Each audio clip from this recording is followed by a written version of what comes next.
Hola, hoy vamos a hablar de uno de los enigmas más grandes causados por la ciencia ficción, que es el viaje en el tiempo. ¿Es realmente posible? ¿Qué consecuencias tendríamos si viajáramos en el tiempo? Y ojo, este posiblemente es el primer video sobre muchos que voy a realizar sobre viajes en el tiempo. El viaje en el tiempo es uno de los más grandes misterios del universo. Todos nos vemos arrastrados por el tiempo en contra de nuestra propia voluntad. San Agustín escribió bastante sobre la naturaleza misma del tiempo, diciendo que cómo puede ser pasado y presente, cuando el pasado ya no es y el futuro no es todavía. Y respecto al presente, si siempre hubiera presente, nunca llegaría a convertirse en pasado, sino en eternidad. Y si llevamos esta lógica de San Agustín un poco más allá, vemos que el tiempo no es para nada posible, puesto que el pasado se ha ido, el futuro no existe y el presente es solo un instante. Y como San Agustín, muchos de nosotros nos hemos puesto a pensar alguna vez sobre la extraña naturaleza del tiempo mismo. Si podemos movernos hacia adelante y hacia atrás en el espacio, ¿por qué no hacerlo en el tiempo? Todos nos hemos preguntado alguna vez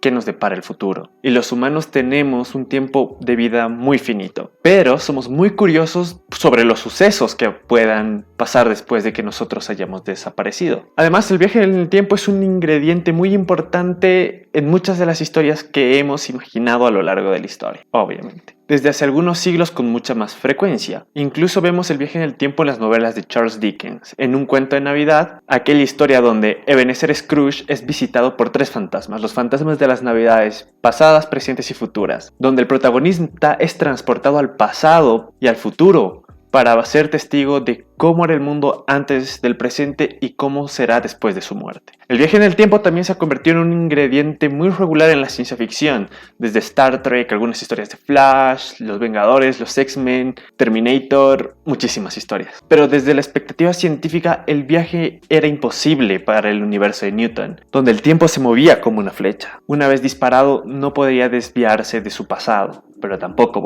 podía volver hacia él. Y un segundo en la Tierra sería un segundo en todo el universo. Pero esta idea fue destruida por Einstein, que demostró que el tiempo es más parecido a un río, que hace desvíos a lo largo del universo, acelerándose y frenándose cuando serpenteaba a través de las estrellas y las galaxias. Pero un segundo en la Tierra ya no es absoluto. El tiempo varía cuando nos movemos en el universo. Según la teoría de la relatividad especial de Einstein, el tiempo se frena más cuando un cohete se mueve mucho más rápido. Y los autores de la ciencia ficción han especulado si se pudiera romper la barrera de la luz, se podría ir hacia atrás en el tiempo, como Flash más o menos. Pero esto no es posible porque la masa sería finita al alcanzar la velocidad de la luz. Y la velocidad de la luz es la última barrera para cualquier cohete. Sin embargo, el viaje en el futuro es posible y ya se verificó muchísimas veces. Si un astronauta llega a viajar a una velocidad cercana de la luz, podría costarle aproximadamente 4 años para llegar hasta Próxima Centauri, la estrella más cercana. Y habrían transcurrido 8 años de la nave hasta su vuelta a la Tierra. Pero en la Tierra habrían transcurrido décadas o tal vez un siglo o dos. Y este astronauta estaría conociendo a tu bisnieto posiblemente. Y el viaje del futuro, además, es un día más que nos movemos y que vivimos, por ejemplo. Por lo tanto, una máquina del tiempo que puede llevarnos al futuro es posible con la teoría de la relatividad especial de Einstein. Pero, ¿qué podemos decir sobre el viaje al pasado? Pues si pudiéramos viajar al pasado, las cosas se complicarían un poco. En cuanto un historiador registrara la historia, alguien podría volver al pasado y reescribirla. Las máquinas del tiempo no solo dejarían desempleados a los historiadores, sino que nos permitirían alterar el tiempo de nuestra historia a nuestra voluntad. Es como matar a Hitler cuando era un bebé. O si fuésemos mucho más macabros, si retrocediéramos hasta la época de los dinosaurios y accidentalmente matamos a un mamífero que por casualidad era ancestro nuestro, ¡maldito bicho! ¡Te vas a ir al demonio! Podríamos acabar con la raza humana mucho antes de que empiece. Y quizás la persona que más se ha distinguido en las densas ecuaciones matemáticas de los agujeros negros y de las máquinas en el tiempo es el cosmólogo Stephen Hawking, que no fue un gran estudiante durante su juventud, obviamente era increíblemente brillante, pero sus profesores admitían que no se centraba en sus estudios y que nunca desplegaba todas sus capacidades. Pero en 1962 ocurrió algo. Cuando tras graduarse de Oxford, Hawking empezó a notar por primera vez síntomas de ELA, lo cual obviamente para cualquiera sería un golpe muy duro, incluso para él. Pero una vez superado este golpe, empezó a centrarse por primera vez en su vida. Al comprender que no le quedaba mucho tiempo, empezó a abordar algunos de los problemas más difíciles de la relatividad general, A principios de los años 70 publicó una serie de artículos que demostraban ciertas singularidades en la teoría de Einstein, donde el campo gravitatorio se hacía infinito, como en el centro de los agujeros negros, por ejemplo. Y esta era una de las características esenciales de la relatividad y no podía ser borrada fácilmente. En 1974, Hawking demostró que los agujeros negros no son completamente negros, sino que emiten radiación, ahora conocida como la radiación de Hawking, porque esta radiación puede atravesar el efecto túnel en el campo gravitatorio incluso de un agujero negro, y este artículo fue la primera aplicación importante de la teoría cuántica a la teoría de la relatividad. En 1990, Hawking leyó artículos sobre sus colegas que proponían versiones de una máquina del tiempo, e inmediatamente él adoptó una actitud escéptica. Su intuición le decía que el viaje del tiempo no era posible porque no hay turistas que vengan del futuro. Además, planteó un reto para el mundo de la física. Afirmó que debería haber una ley que decía que era imposible el viaje del tiempo. Propuso una conjetura a la protección de la cronología, que excluía del viaje del tiempo a las leyes de la física, para hacer la historia más segura para los historiadores, según él. Sin embargo, por mucho que los físicos lo intentaran, no podían encontrar una ley que impida viajar en el tiempo. Aparentemente el tiempo parece compatible con todas las leyes de la física que conocemos. Incapaz de encontrar una ley física que haga imposible el viaje en el tiempo, Hawking cambió de opinión diciendo que quizá el viaje en el tiempo es posible, pero no es práctico. Las ecuaciones de Einstein permiten muchos tipos de máquinas del tiempo. En la teoría de Einstein encontramos con frecuencia las llamadas curvas cerradas de tipo tiempo, que es el nombre técnico para las trayectorias que permiten el viaje en el tiempo al pasado. Y si seguimos la trayectoria de una curva cerrada de tipo tiempo, empezaríamos un viaje y regresaríamos antes de partir. Y además existen algunas alternativas de máquinas en el tiempo. La primera máquina del tiempo requiere un agujero de gusano.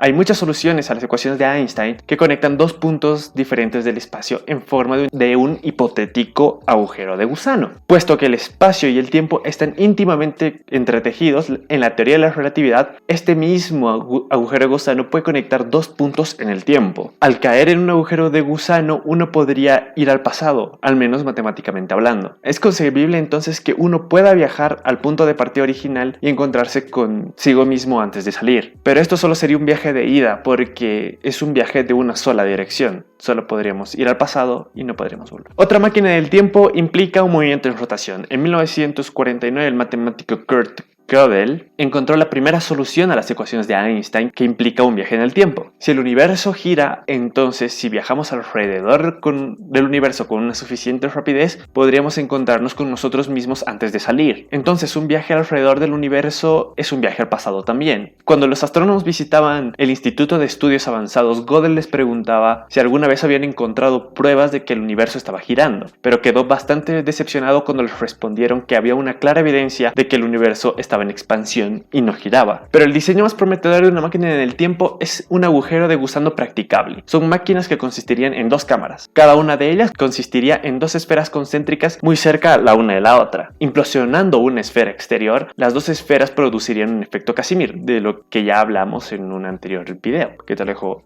acá, creo que es acá.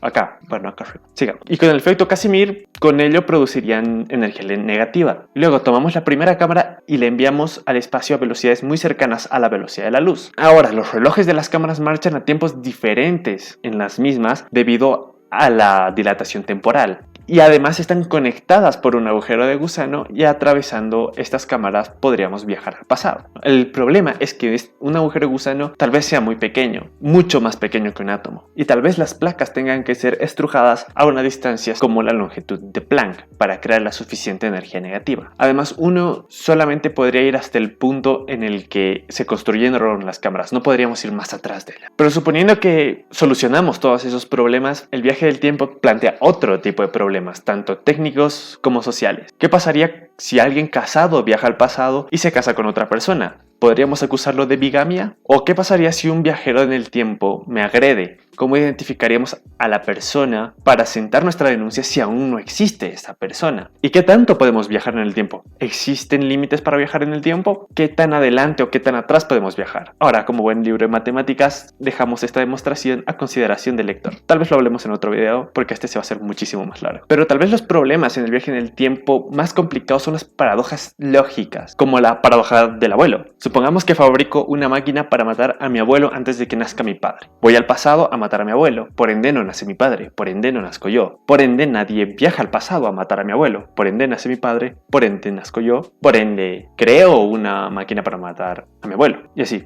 una locura, súper cíclico todo. Pero hay 3 soluciones para este tipo de paradojas. La primera es que quizás simplemente se repite la historia cuando uno vuelve hacia atrás en el tiempo y por consiguiente satisfacemos al pasado. En este caso no existe libre albedrío. Estamos obligados a contemplar lo que está escrito. Es como si viajáramos al pasado, no sé, al 45 en Alemania. Nosotros no podríamos ir y matar con nuestras propias manos o salvar a Hitler, no sé. Estaríamos obligados a ver la rendición de Alemania y la toma de los aliados. Sería hermoso para mí ver ese momento. La segunda opción es que uno sí tiene libre albedrío, de modo que podemos cambiar el pasado, pero dentro de ciertos límites. Por ejemplo, si viajamos al pasado, esta lógica nos dice que si intentamos matar a nuestros padres, habría una fuerza mayor que impediría hacerlo. Y otro ejemplo lo podemos ver en Terminator 3, cuando las máquinas asesinas y el Skynet mandan a Arnold Schwarzenegger a matar a Sarah Connor, la madre del gran líder, John Connor. Pero después de mandar a más robots y de batallas extremadamente épicas, los humanos terminan siendo exterminados, tal y como estaba escrito. Y en tercer lugar, el universo se desdobla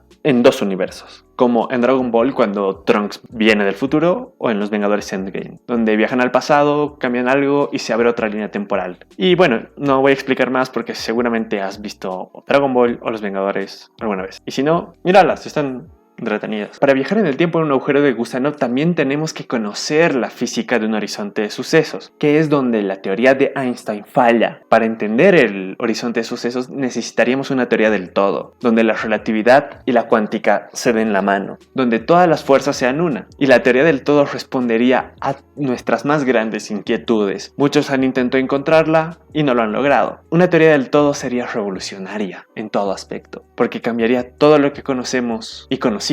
Y esperemos que algún día llegue alguien y llegue a descubrir esta teoría. Pero tal vez una civilización de tipo 3 ya puede entender y tiene una teoría del todo, por ende puede viajar en el tiempo, no lo sé. Pero nos falta muchísimo, muchísimo para llegar a una civilización tipo 3. Triste. Y antes de terminar, a pedido de Adri, que es una de las más recurrentes colaboradoras del canal, tengo que recomendarles el libro El universo de una cáscara de nuez de Stephen Hawking, que es un libro que tengo pendiente, pero también donde se hablan este tipo de temas sobre viajes en el tiempo, universos paralelos, una joya. Bueno, hasta aquí el video de hoy, ahora te toca a ti. ¿Crees que algún día podemos viajar en el tiempo? ¿A qué época te gustaría viajar? ¿Cuál es tu película sobre viajes en el tiempo favorita? Puedes dejar tu respuesta aquí abajo en los comentarios. Y ya sabes, si te gustó el video, dale like, suscríbete, compártelo con todos tus conocidos y desconocidos de Facebook. Y nada, nos vemos en el siguiente video. Adiós.